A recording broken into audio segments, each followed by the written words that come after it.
Hey everyone, welcome back to another episode of the Building Thinkers podcast. Today, I'm honored to share a powerful and deeply personal conversation with Steph Silver. Steph is a business and life coach, brand and marketing strategist, and author of an incredible memoir, Anywhere USA. Steph and I explored the question, how might we rewrite broken soundtracks so we can activate our potential and thrive? Soundtracks are those limiting beliefs or negative thoughts that can keep us trapped in cycles of self-doubt and just feeling stuck. Steph's story is one of resilience and healing in the face of deep trauma and heartache, and she opens up about how she found her own way forward to build a life beyond what she could imagine, one step at a time. Steph debunked myths like, you have to hit rock bottom, and people can't change. She also blew my mind explaining why most of our highways and roads are where they are. This conversation isn't just about overcoming. It's about finding strength and vulnerability and embracing the full spectrum of our experiences to create a new sense of possibility, activate our potential, and explore the limitless reality of life. You're in for a real treat. So without any further ado, here's my conversation with Steph Silver. All right, welcome to the Building Thinkers podcast. Today, I'm joined by Steph Silver.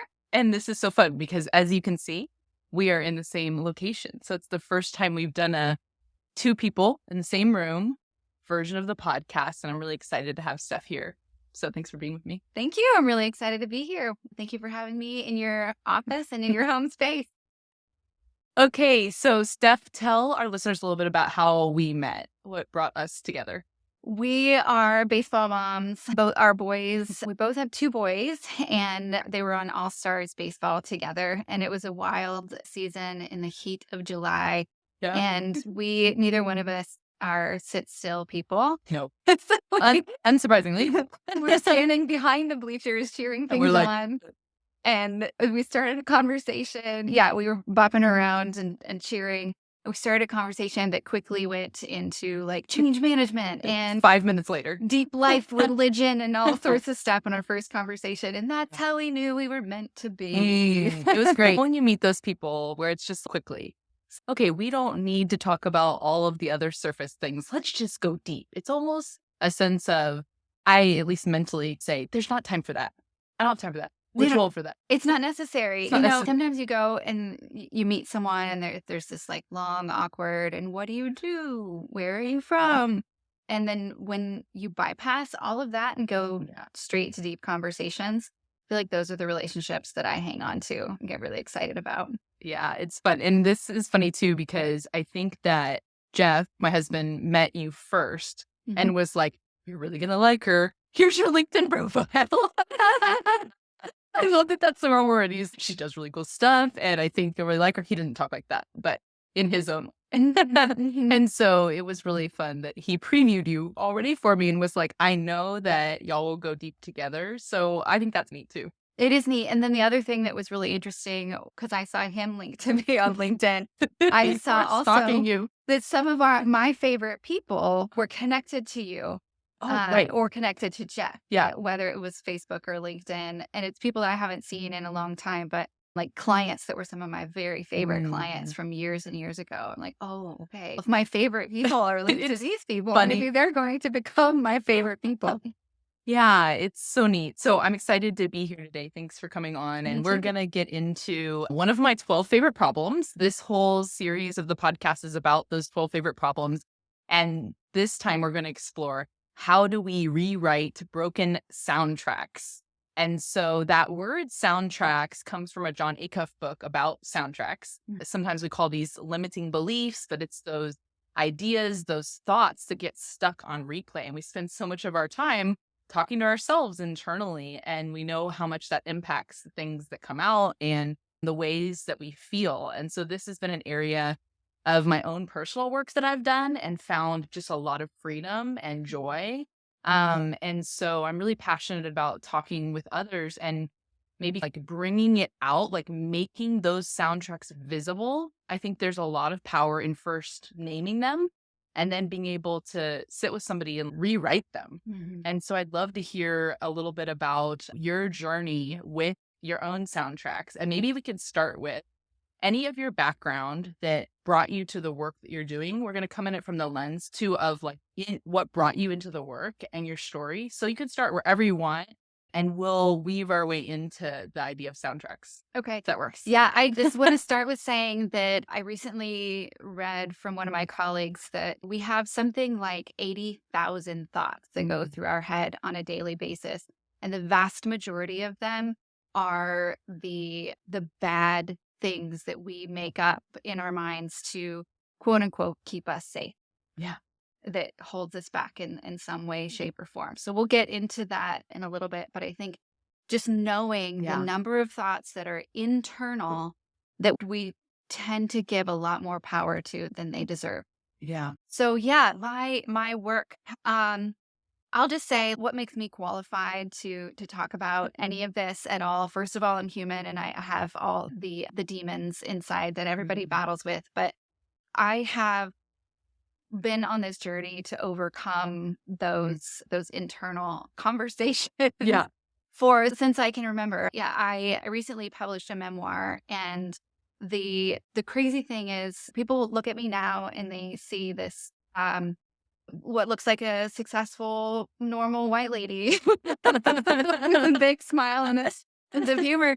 And that is absolutely true. My first memory was being kidnapped by my pedophile father and taken halfway across the country. And then luckily, by the grace of God and every other spirit that ever was, my mom found me somehow, got me back, and then married an alcoholic who moved us across, even further across the country. And we lived on the side of the road for 2 weeks. We were in and out of homelessness for the majority of my childhood. And I moved, I think 31 times before I turned 17. So all of that creates a lot of internal processes that aren't healthy. The means of trying to figure out the way of the world, trying to find a way to be safe, to feel safe in my own home, not just in my own world.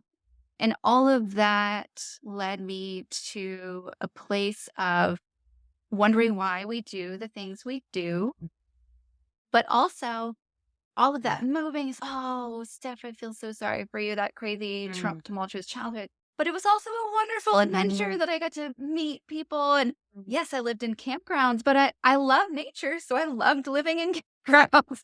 And so then there's mindset. Right. Like, Yeah. living in a campground isn't necessarily a terrible thing if you enjoy it. If you're like fishing and running around playing in the pond with your siblings and you are fed enough. Like we don't have to have surplus to feel sustained.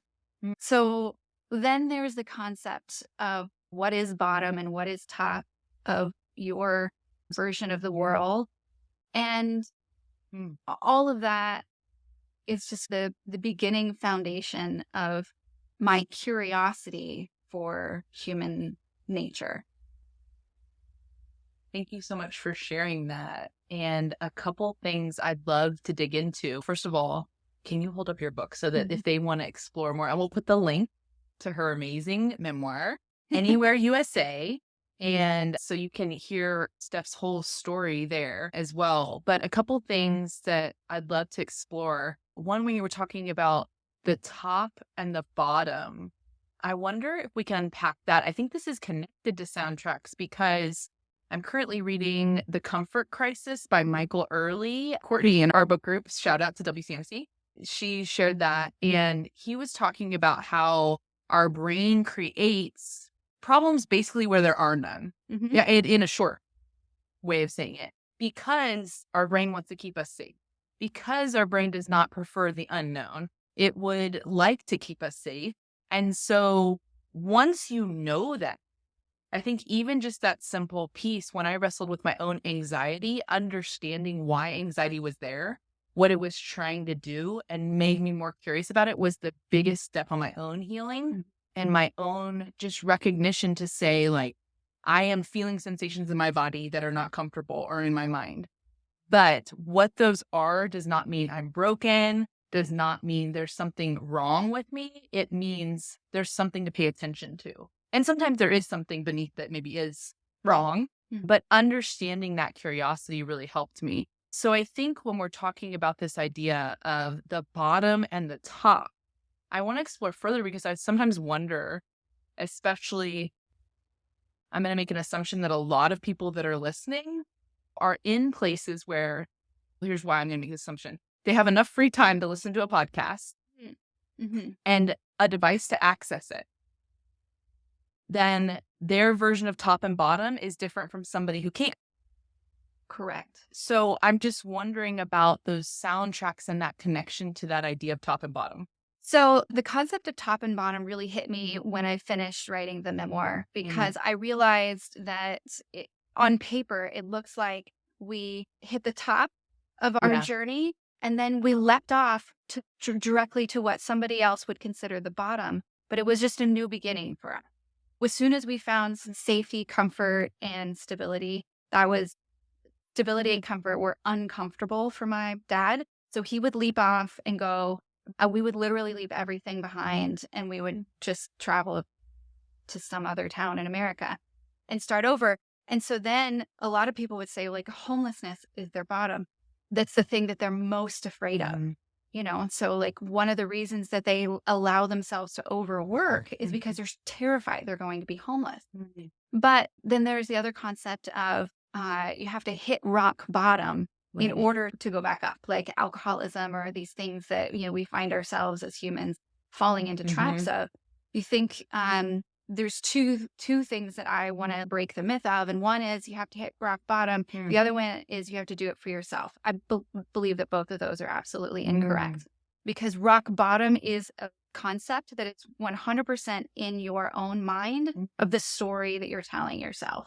What is rock bottom? Because for some people, rock bottom could be, oh my gosh, I drink 2 glasses of wine every night and I don't want my kids to see that.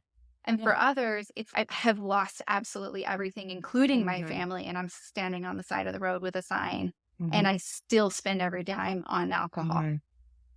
So those are two very different rock bottoms, but the person only drinking 2 glasses of wine may be the one who is at a point where they can change, even though the consequences are very different. So then there is the concept of only doing it for yourself. And the vast majority of people actually will only do things for other people. And this is connected to the concept of pulling yourself up by your own bootstraps, like that you have to do it yourself or that they can't do it for themselves. And things like that. Like you're going to have to, like, you can't do it for somebody else. Don't say I'm going to do it for my son. I'm going to do it for myself, my own health or whatever. The vast majority of the time, that's not going to be the thing that gets you to break your script. Okay. So it's the connections to other people that wanting to do it for them is a piece of the puzzle for our own change. It helps to shift the script because you're seeing it, you're feeling it, seeing it from an outside perspective. And that, I think, is what you're saying about seeing anxiety. The only way to shift your life, to change the script, to break break the curses that like we either put on ourselves or our parents put on us or generational curses, is to see it from a different perspective, to ask the question. So then this last year, I read a book called Radical Honesty. And I pushed myself. I said I was going to do it for a year, but I don't know. I only did it for a couple of months. But to live in full radical honesty. And you're like, you should be honest, Steph. I don't think anyone is fully radically honest externally. Almost no one is radically honest internally. Because if you allow yourself to say, I'm not going to do that because I'm going to fail, or I'm not good enough, or I'm too fat, or all the things. All those soundtracks. If you allow yourself to say that, you are not being honest. You are not being honest with yourself because none of those things are actually true. But you're allowing that script to keep going because you allow yourself to believe it. Ooh, okay, I want to dive into that idea that those are not actually true, because I think this is a part of the puzzle that we wrestle with, which is I'm thinking it. So therefore I am. I think therefore I am is the most powerfully wrong statement. Yeah. I am, so therefore I am. whether you think or not. And thinking it does not make it true. The other concept that goes along with that is that people don't change. This is 100% not true. People Yes. change every single Oh, moment of every single yes. day. But also, as the Mhm. research that you've done with Yeah. neuroplasticity and epigenetics, Yeah. it is proven that even our DNA changes and we can change. The other thing, Thank goodness. absolutely. People change for the better and they change Yeah. for the worse all the time. Go to a high school reunion. But most people don't, because they allow themselves to believe the same scripts they hear over and over again, Mhm. or they let fear and anxiety Yeah. hold them in the safety zone, Yeah. which a lot of times is actually way more dangerous Right. than moving beyond that Yeah. script. It's making me think, Steph, about the neuroplasticity piece of this. We've probably explored this in other podcasts, but I think it's really important to understand. So our brain wants us to stay where we are. And so we have these neural pathways, and it's like I like to think about it like a groove, like it becomes a deeper and deeper groove. So every time I have the thought of one of those negative soundtracks of I'm not good enough, I'm a mess, like whatever that is, if we say it to ourselves over and over again, it feels like it gets like a deeper groove. But that can also be rewired. That Yeah. can be like paved over. I don't know what's the right metaphor here with the groove. It's paved over and like a new road is built in our minds. So while I think, therefore I am, we dismantled. The other flip side of the positive of it is we can change our thinking and have impacts that are real actions, real mindsets, real shifts in priorities, real skills to prioritize based on all of that. So we tend to prove ourselves correct with you can Yeah. prove anything, especially with the internet. Yeah. You can prove anything correct. So we tend to prove ourselves correct with our scripts to say, I'm obviously not good enough because I've never been able to get a job where I make more than $70,000 a year. Why is everyone else making six Yeah. figures and I can't? You are creating that reality for yourself by allowing yourself to energetically stay and allow that script to rule your life instead of seeing it from the outside, truly embodying the energy of it from the outside to say, what else could be possible? And so this is radical honesty. Is that true? Is it really true? If I were to fully allow myself to energetically believe that I am capable, that I am lovable, that I am pretty, that I am whatever I want to be, I'm healthy enough to just move forward into the next phase. I'm healthy enough to get out of bed and go for a walk. Once we energetically shift that, like you said, I feel in my body this feeling. Okay. Our scripts create a feeling in our body.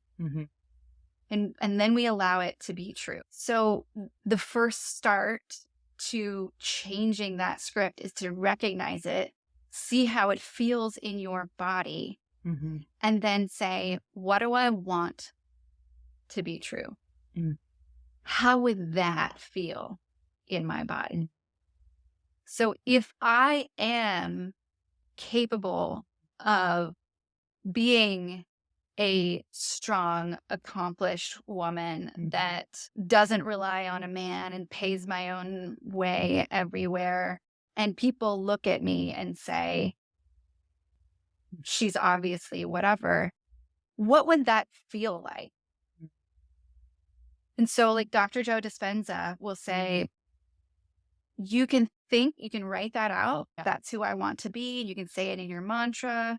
But until you embody what it feels like, then you don't know what it's like to become that. The concept of linguistic programming and cognitive behavioral therapy is say the thing, change the script, say the thing over and over in your mind to replace the other script. So if it's I'm not pretty, I am pretty. The only problem with that is that What does it feel like to be pretty? What does it feel like to be pretty? And I'll tell you what, this was a big thing for me because I grew up, for those who are listening to audio, I'm a ginger. And she's gorgeous. Now that's popular, being a ginger. But as a kid, I was very much made fun of, all sorts of names that are inappropriate. And I had messed up teeth and I was poor and I moved all the time and always trying to fit in. And I never, ever felt like I was pretty. And then I started to play with makeup and I got it all wrong. I think we all did that. But it was like, there's no way I'm never, like, I was just Mm. trying to not be seen. I was trying to hide all the time.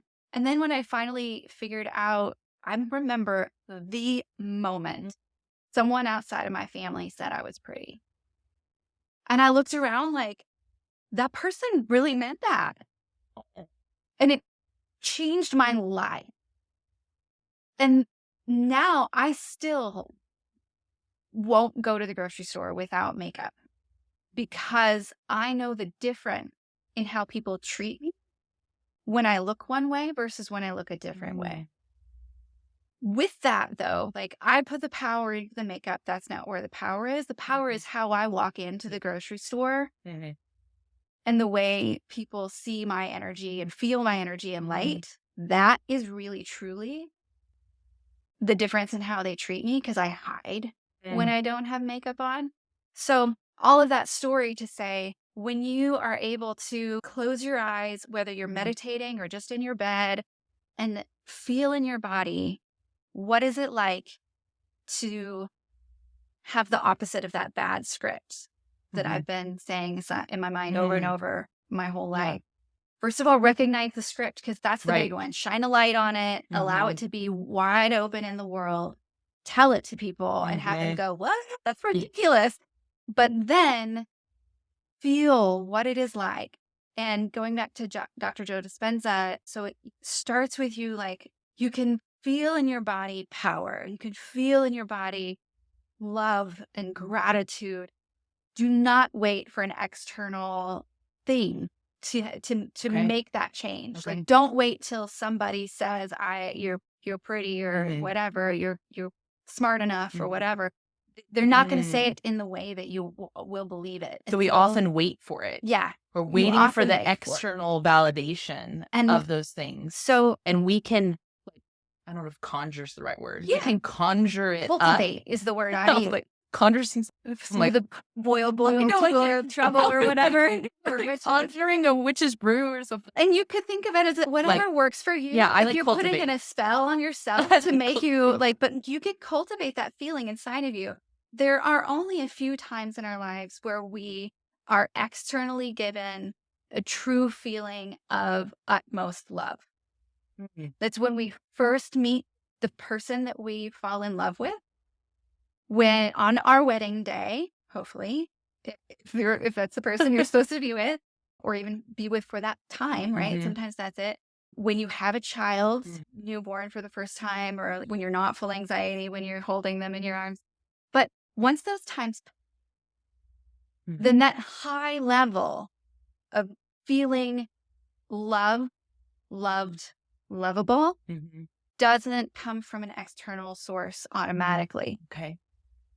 So in order to feel that, if you haven't gone through those before, so you have parents that didn't give you that, you haven't met your love yet, you haven't had children yet, you're waiting for an external source to tell you that you're loved, you're lovable, you're capable of loving. Right. But you can cultivate those feelings inside your body at any time. Once you feel that feeling, and you tell yourself, I am loved, I am lovable, I am capable of loving, then you begin to shift your whole energetic self. Yeah. The best way to do that is in meditation or just as you're going to sleep or in those times when you wake up at 2 o'clock in the morning and you don't believe anything to be true or right. Shut all that other stuff down and go into whatever that I say lovable loving, because that's the beginning of all things beautiful and powerful, and shifts its way into pushing out all the other scripts. But if you don't believe those things, everything else is hard. So the next step, foundational. It's foundational. Yeah. So the next step is to move that feeling into a waking state. Like you can feel that with your eyes open. Okay. You can cultivate that with your eyes open. So then you do a waking meditation. Okay. That's a mantra. I am whatever is the opposite of that terrible script you have in your head. And then a walking meditation so that you are bringing that feeling into your life. Like I did a walking meditation And I thought to myself, what would it feel like to have 10,000 people have my back? Just be like, oh my gosh, Stephanie, you are awesome and amazing, and we love you, and we have your back. We're here for you. We're walking with you. We're right behind you. And I put my shoulders back, and I stood up, and I was walking with power, and it was like, yeah, I'm Beyonce. Like, I could do anything. And I'm like, oh my gosh, if I walked through my everyday life feeling that way, my life would be completely different. And it's interesting when we get into moments of flow and the scripts fall off. That's what we feel like. We feel like we have the backing of everybody that's going to be listening, that everyone that's going to be watching or present. The people are going to believe what I say to be true. They're going to look at me and see how I want to be seen, or whatever it is. When you're in flow, you'll automatically feel that. So don't necessarily stop your flow, but when it's over, pay attention. Like, look back and say, what did I feel in my body? How can I cultivate that again? How can I cultivate that before I go on stage if I'm a speaker? How can I cultivate that before I sit down and start writing if I'm a writer? Whatever it is that is your thing, so that you can feel the power. And like I said, it all starts with a true feeling of love. That was my biggest, when I realized that I didn't feel like I was capable of being loved. And that was the thing holding me back. Like, why don't you start a podcast? Because if it's a big failure, everybody's going to know that I am dumb and I messed it all up. And then therefore I won't be loved in the way that I want to be loved. I won't be adored. And I'm like, I really don't need everyone to adore me. What is that? But I then broke that down to say, I don't think that I love myself. I'm better at it now, but it's still something that I work on because of the foundation of my childhood was so shaky. So it wasn't safe to let myself be loved because I was going to be abused. Yeah. So if I allowed myself to be loved, it was going to get broken. And that happens to millions of people all over the globe. And so therefore the script begins at birth or at 2 or whatever. So how do you know that's not true? Because it keeps repeating. Even my own parents didn't see. Like, you can say, of course I'm not lovable or loved or capable of being loved. Or maybe I don't want to because it's scary, because it's dangerous, because I'm going to get hurt again. Because everything up to this point has proven me to be correct. Steph, what would you say to somebody that might be listening that's at that very starting point? That maybe they've had trauma similar to what you've described, or maybe they have different trauma, or maybe they have insecurities that come from different places. So wherever they are, it's a whole range. We're not going to compare anybody's trauma. I want to speak to them. May you please speak to them for a moment to just say, where would you encourage them to start? They are resonating with what you're saying and want to maybe explore deeper. Yeah, I think that is my life's goal, is to help people take the first and then the next steps to feel loved and to reach their potential. We look at people like Oprah, or I said Beyonce just because it's fun, but we look at them and say they are who they are, that they are successful because they were meant to be. But I am this broken person that isn't.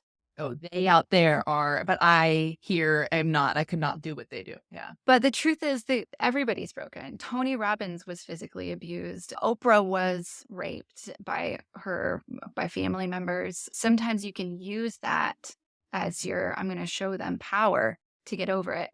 But the first step truly is to recognize that the thoughts in your head are not yours. If they're negative, they're not from God. If they're negative, they're not from spirit. If they're negative, they're not from you. They could have come from someone that you love. And that's a curse that was put upon you that can be broken.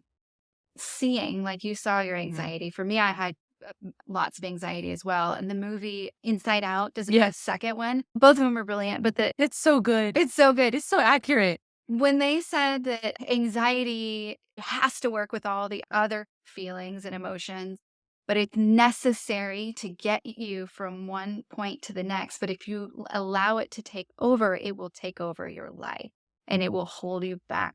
It did for me. It worked really well to push me through with brute force into putting myself through college and all that kind of to success and even to thrive. Like I never imagined that I would be capable of building the life that I built for myself. But then it persisted and it made me break it all down because of that fear. Again, like anxiety is fear in a different form. So for all those people who are at the cusp of whatever stage of trying to overcome their script, the first thing to do is to recognize it and to see it as not true. To write it down. If I were, what's the greatest form of myself? I have this personality that is mine, and I'm going to honor it. This is what I have. If I were the greatest form of myself, how would I feel? How would I express myself? What would I say about myself? And then look at where those things are different from where you are. Also look at what you've lived in your life and how you can not prove your scripts right, but prove them wrong. So for me, I used to always say, I'm not really very smart. I just work hard. And I'm like, if that were true, then I would have a menial job that I like worked really hard at. And I wouldn't have accomplished all the things that I have. I was terrified to go to college. I bawled crying because I thought that it was for astronauts and brain surgeons and people that were way smarter than I was. Because that was the script that I told myself. And I'll say that my dad told me multiple different things that I can't say on this podcast. We have the non-explicit version of the podcast. Where do those scripts come from? Yeah. And if you can look back and say, I recognize this script and it came from my grandmother's grandmother who it's like the roots of it. Yeah. So there's this joke about a married couple who they're making a ham and the guy, I don't know this joke. A lot of times a joke or a story, but it's Thanksgiving, they're cooking a ham and the wife cuts the end off the ham and throws it away. And the husband says, what in the world are you doing? And she said, that's how you make a ham. He's, we just wasted. It's just, no, that's how you do it. Why do you do it that way? My mom did it. Why did she do it that way? Her mom did it. And then going back and asking the grandma, why did you do that? Oh, my pot was too small. And so I had to put it in the pot. So I had to cut it off. Yeah. So where does it come from? Isn't worthy of putting the actual energy into it. Yeah. What are you wasting away, giving away, throwing away? Because it's just something that's in there. So you mentioned the road being worn down. Well, a lot of people don't think about where do our roads actually come from? Like in all across the world, the vast majority of roads started because of animal patterns, animal pathways. And animal pathways, then people go through, and so there's already a trail here. So it's easier for me to go on this animal pathway and follow behind, obviously when the dangerous animal isn't there, but follow in this trail. And then enough people walked on that trail that when the horse comes along and you ride the horse, so it's still easier to ride that trail. And then the horse and buggy. And then now this is blowing my mind. We're just going to pave over it. So now there's hundreds of years of, now we have a highway and it's 4 lanes. I never realized the connection back to the animals. An engineer looks at it and says, it's so much more efficient to do just the straight path over here. Why didn't we do that? Well, because 1,000 years ago, because the saber-toothed tiger. Yeah. Wow. I had no idea of that connection. That will forever be my way to explain neuroplasticity now. I love it. So then are you the smart enough person to be able to, you don't have to climb the mountain to look down and see the better path. You can just explore. Here's the other thing. Most people see two options always. Mm-hmm. Should I move? Should I not move? Should I quit my job? Should I not quit my job? Should I get married or break up? Choose that example. Should I get married or break up? Like maybe therapy? I don't know. But a lot of people, they just have that big two direction. Our brain likes the binary. And like this or this. We even have those terms like I'm at a crossroad. Mm-hmm. I'm at a fork in the road. Why is it not like one of those big city highway crossover things where there's a billion different options? That's complicated, but we only know what we have previously experienced. So we are living in our past lives and trying to use our past lives to create a future. We only know what we've previously experienced. Yeah, it's that schema that directs where we go unless we take a pause and think about but even then came from the saber-toothed tiger. I'm still mind blown on that for a moment. I'm going to come back to us in a minute, but so even then when we take a moment to look around and say, so we're still looking within our own mind. We're still looking within our past to find answers to our future. We're still proving ourselves to be not worthy enough, not pretty enough, not good enough, not smart enough, because our past experience has shown us that we can only get this far. Okay. Not whatever. So how do we rewrite the soundtrack? So we rewrite it by recognizing all of those things. Like I am using the past to prove my future, number one. So you can look at other people's biographies, you can look at whatever, but then open your worldview, open your heart view, open your energetic view to say the possibilities of whatever I'm considering. There are a billion different versions of how this plays out emotionally, energetically. I put on certain clothes today because I'm determined that it's fall. Like I know it's 100 degrees outside, but I'm gonna make my own reality. So we make our own reality. We don't believe that to be true. We think gravity is true, and this desk is right here, and I have no other option but to be right here with you because I told you I would, and I'm already here. But the truth is, I could get up, do a jig, and walk out. I could buy. The options are endless. So the only way to look into an unknown future is to first recognize that it's possible. That's where meditation can come in, where you empty your mind, you let go of those thoughts, you see them and say, oh, it's interesting that thought is coming up again. Or, oh, that's a new thought. Maybe I need to put that in, up my pocket. But also just to trying to open up to the endless possibilities of what this universe has to offer. And that's a big part of it because a lot of people see their lives in their little bitty town or their neighborhood. A lot of people live in huge cities and have never left their neighborhood.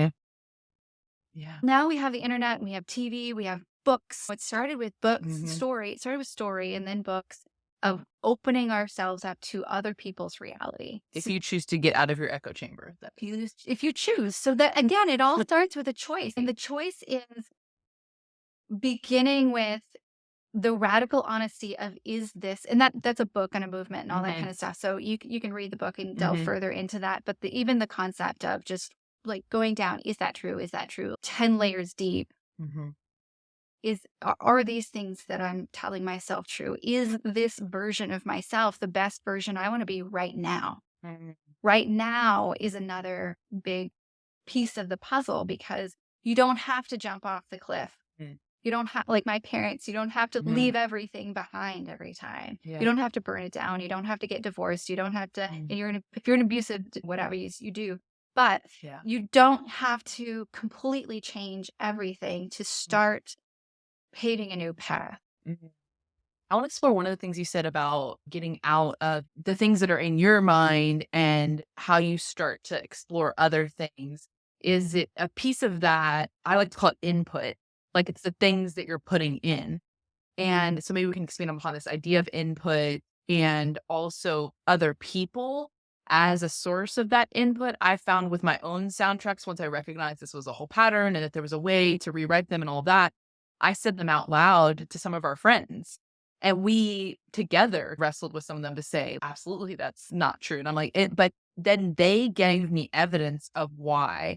And so that piece was helpful because it was outside. They can see me from their perspective and helped me to create that in soundtracks. John Acuff calls it a pocket jury. It's like having this little pocket jury that's, no, you can't do that because of this. But when the pocket jury has evidence to the contrary, which seems really aligned to what you were saying, when there's that, then you can move in this other direction. So I'm just curious about the ideas of like input and what role people play in that. Yeah. So you are a combination of the 7 voices you hear the most. There's influence. Those influences. That's TV, radio, podcast, parent. Yeah. Like I am Lord of the Rings right now because I just finished watching it. So I like the old gods and the new have been Everybody talking makes to fun of me me. because I don't like all of the like murder mystery and all those stories and the like Breaking Bad. It's like too much for me. Yeah. I don't want that to be one of my 7 voices. No, I love it. But It terrifies me. yeah. For me, it's more psychology. It's all psychology to me. It's all human behavior. So you are a combination of the 7 voices you hear the most. Sometimes that's your own voice that you're allowing to rule the roost. And that's like, how do you change that? Start listening to a positive podcast. Start watching documentaries instead of murder mysteries. Or don't watch the murder mystery documentaries. Watch positive things. Yeah. If change your habit to bring You want to make an impact? Read about people who made an impact. If you've been abused and you want to shift your life, read about other people who have and how they did it and know it to be true for you as well. Start again, it's not enough to say the words, you have to feel the energy. So put the time into meditation, or meditation isn't your thing, before you go to sleep. Bring in a new voice. Yeah. But also a lot of people, their worst voices are their parents or the people who are supposed to be the ones that are pulling them up. And they live with their parents. You're like, let's talk about a teenager who is like wanting to empower themselves and move forward, but they are living at home. They don't have enough money for college or to move out or whatever. So it's little tiny steps that get you moving, that get you, now you're running and now you're moving on a different path. And then you look back and you say, oh my gosh, I created all this for myself. But it started with little tiny steps. It started with listening to different music that makes you feel empowered. I like to listen to power ballads and it's all about breakup and whatever, but I feel empowered by the movement of the music. But no, I just need to know that you're a really great dancer too. We found this out at baseball. Because the walk-up songs that 10-year-old baseball boys here select are hilarious. They are hilarious. I am moved by music. And most people are, but I can't sit still when there's music. So I can't sit still in general. But when there's music, I have to dance. And then when there's cheering involved, then I've got to cheer. And so, yeah, I move around quite a bit. I don't know if I'm a good dancer. I just always. Yeah. But I'd love to ask, so Steph, when we think about this topic, when we think about rewriting these soundtracks, recognizing them, all of that, what would you say if only people knew when it comes to this topic? If only people knew that the options and opportunities for your life are absolutely incredible and endless. It all starts with you believing in yourself. Taking the time to say, if I work on this, I can change it. And so this is a good transition into the book. One of the reasons that I wrote the book, which is my memoir, the ages 2 to 42, all in this little, obviously it's not everything, but it's a big journey. And it shows that I've experienced at least the edges of almost everything as far as trauma goes. But also growth. So I read when I was a kid or when I was a teenager, The Glass Castle, and then Hillbilly Elegy. And both of those are about alcoholic parents that are wild and crazy and the kid's journey with that. And with The Glass Castle, I thought that's so mirrored to my life. It's crazy. But I just desperately needed to know what the author was like now. Like, she's a grown up. but that's not in the book. So I looked her up, and she's a writer. She wrote for tabloids. She lived in New York City and was very successful, but her mom is still homeless. Was at the time. It's 20 years ago. She may not be alive still, but because it was a choice. Her mom chose to be homeless. But the point of the book is really that there is light everywhere in every experience, no matter how traumatic, that we get to choose to continue to smile at everybody and live a life of, everybody says live a life of abundance, but what is abundance? Abundance is a feeling of love and gratitude. And that can happen inside any situation. What am I grateful for? I made it through another day. What am I grateful for? My kids are here with me and they are alive, or they're healthy, or they made it through chemo, or like what, there's something to be great. I have clothes on today. What is it? There's something you can be grateful for. And then if you bring that into an internal feeling of gratitude, not just, yeah, thanks. Like I tell my kids all the time, like you saying thank you is just a piece of it. Like feeling gratitude is different. So, like knowing that the possibilities of life are absolutely endless. Like I said before, I learned from writing my book that there is no top, there is no bottom, like there is no glass ceiling, there's no ceiling at all. The universe is far more vast than we know right now. And we continue to learn that. Quantum physics says that even the reality that we live in right now is based on our thought of what we think reality should be, based on the past that we've lived in.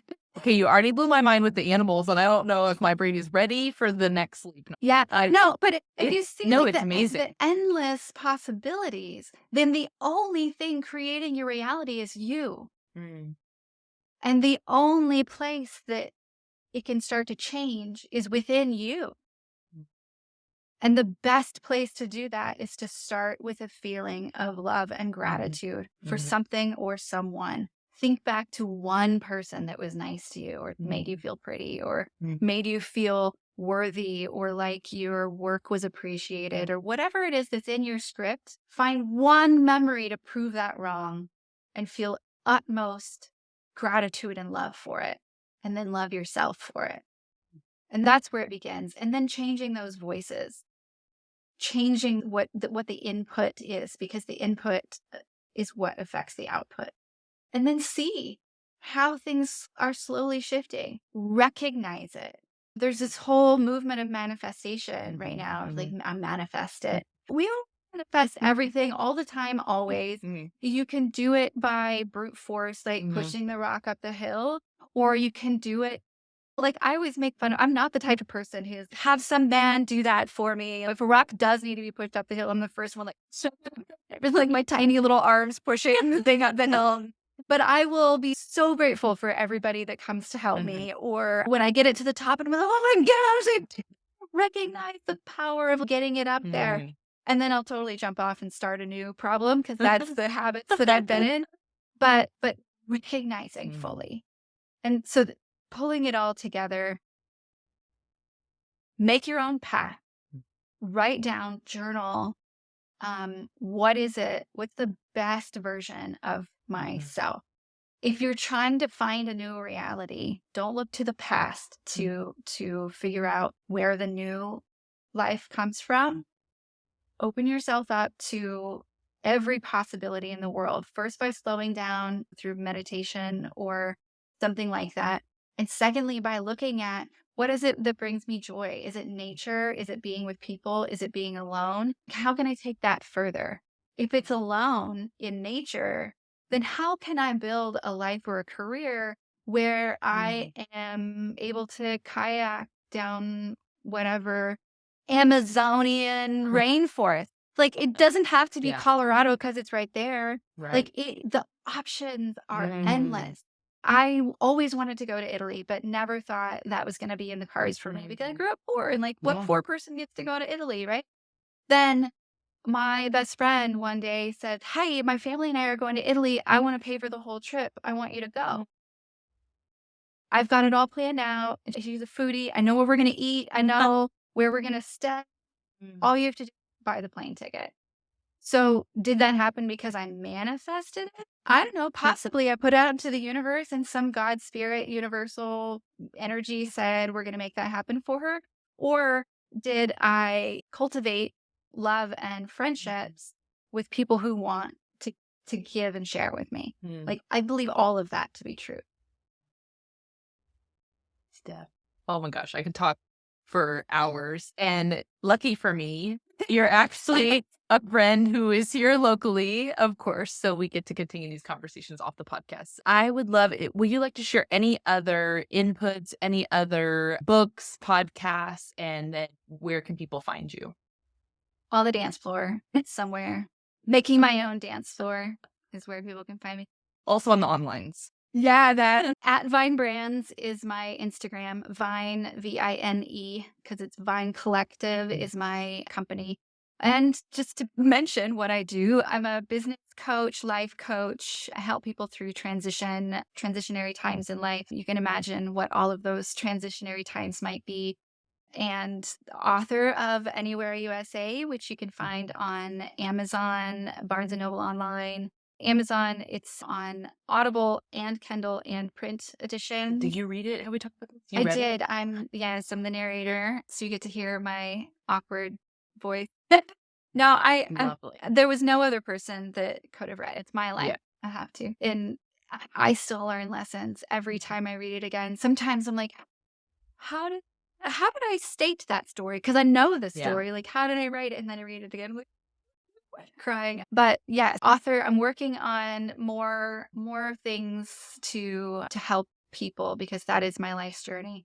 I also do like branding and brand advisory, but just any way I can use my talent and my joy, I do. The resources, I am always continually learning about how to grow, how to help, how to shift our mindset. But I'm also delving into spirituality and all those kinds of things. But Breaking the Habit of Being Yourself by Dr. Joe Dispenza is the book that I would recommend on this particular topic right now. Or there's a book that I just recently finished called Existential Kink, which is very interesting. Yeah, we'll definitely have to talk about that separately. But it is really the concept of owning and recognizing the things that you repeatedly don't want to do. Going into the scripts, why do you tell yourself that thing? Or why do you hold on to, why are you angry all the time?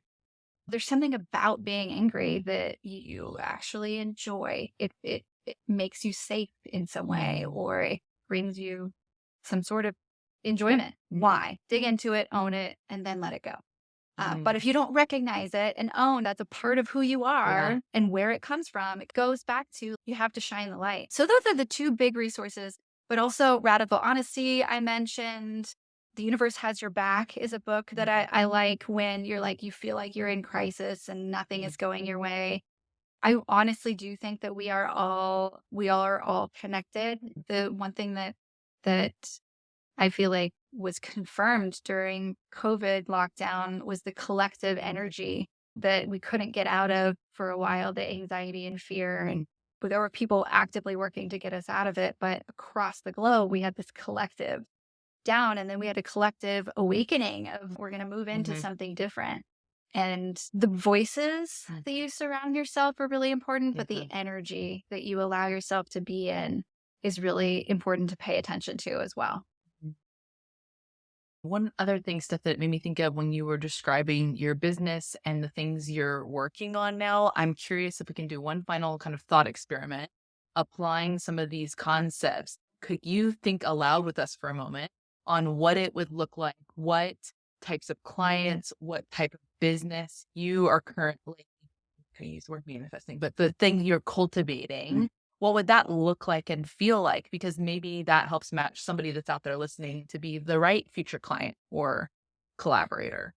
The clients that I'm working with right now are people that are in the middle of crisis or working through overcoming something. And I like to have a varied roster of clientele, whether it was in branding when that was the majority and now in coaching. One of my clients was starting a business and also pregnant with her second child at the same time, looking at how to continue to be healthy and happy. And so I coached her on the business and the family life at the same time. So that's one of the things that I highly recommend, that if you work with a coach or a therapist or whatever, is recognizing that your spiritual health, family, and business lives are not separate things. So I integrate all of those to work into a holistic life, because you can't We're really whole people. deny we Yes. are whole people. Yeah. One of my coach said at the very beginning of me working with him, you are a human being. You are being every day in every version of yourself, and that you are a whole being. So yeah, I work with people that are going through big transitions. The other thing that I'm starting to work on is a new podcast. So I'm also the host of MVP Business podcast, where I showcase leaders who live through their mission, vision, and passion. But my new project is overcoming curses, overcoming your internal script, whatever it is you're overcoming. So I'm looking for 2 different types of people to interview on the podcast, and it will then turn into a book. So you have to be open. The one type of person is the expert in overcoming. And we're going to look at it from a spiritual lens, from a physical lens, whether it be health, or I say disease type health, or exercise health. And then we're also going to look at it from business. We're going to look at addiction and all the different things that people overcome. So I want experts in those areas. And then I also will be interviewing people who have overcome big challenges, whether it be childhood trauma, rape, abuse, addiction of anything, whether it be sexual addiction, alcohol, cigarette, drugs, work. And people are addicted to work and success and money, whatever it is that you feel like you've overcome, but you need to be willing to tell your whole story and how to be public in multiple different forums. You can find me at Vine Brands is still probably the easiest. You can direct message me on Instagram. I'm also on Facebook. Stephanie Mallory Silver is my personal, and then Vine Brands or MVP Business. We'll put all the links in the episode description. Steph, it was so wonderful to connect in this way. So the internet went out at Steph's house, which was what brought us together in this format. And I'm feeling really grateful for that, because this conversation was really powerful to be together in person. And thank you so much for sharing what you did here and in your book. I'm so excited to just continue to be friends and watch your incredible journey, do some life together here. Thanks so much for listening to the Building Thinkers podcast. Don't forget to subscribe and share with your friends. And if you enjoyed what you heard, please leave a podcast rating and review.